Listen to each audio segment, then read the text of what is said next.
Now we saw how to differentiate e to the power of x. That's great, but that's only one type of exponential. We want to be able to differentiate every type of exponential. So here's how it works. E to the power of some function of x. If we want to differentiate that, well, what I could do is this. I could say, well, how about I let u be some function of x? And now I'm going to differentiate y equals e to the power of u. But we know how to do that with respect to u. And so we can do it implicitly and say, well, I'll differentiate e to the power of u with respect to u, but then I'll multiply it by du dx. Differentiate e to the u, we get e to the u. Du dx is just f dash x. And so there's our formula. So if I want to differentiate e to the power of some function, we just differentiate that function and it goes out the front. But the power does not change, and that's where we've got to be careful, because of course with polynomials we would take one off the power.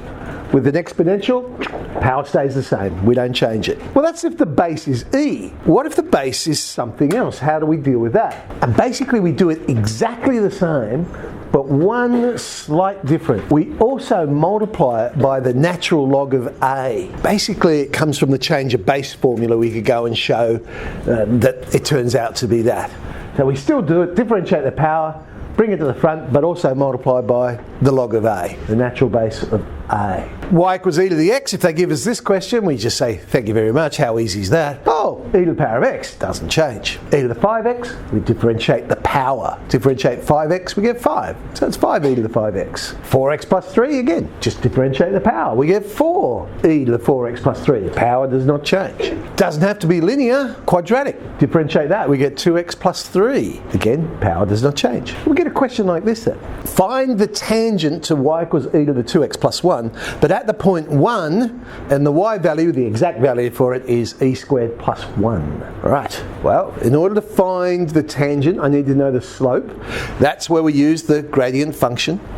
Differentiate 2e to the 2x. Substitute in the x value we're interested in, so x equals 1, we get 2e squared. We have a point, we have a slope, we use our point slope formula. And it looks very strange, but there it is in general form. Remember, e is not a pronumeral, it's an exact value. It is a number. So we still have some number times x, some number times y, and a constant, and our constant is minus e squared plus 1. Here's one where the base is not e.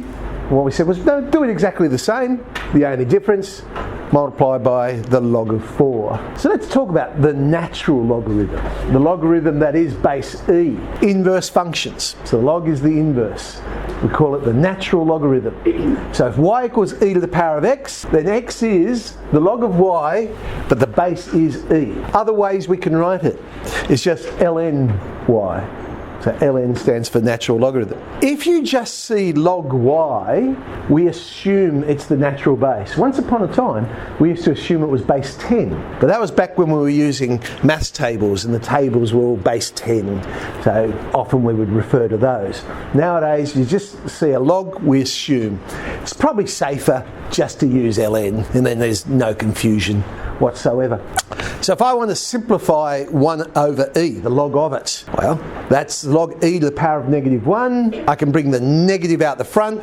Log e, but that's base e, so log e base e cancels, and we get negative 1. E to the power of 2 log 3. Well, before these will cancel, I need to get that 2 inside the log. So it becomes e to the log of 3 squared, e to the log, they're inverses, they will cancel. I'm left with 3 squared, which is 9. And that shall do us on that.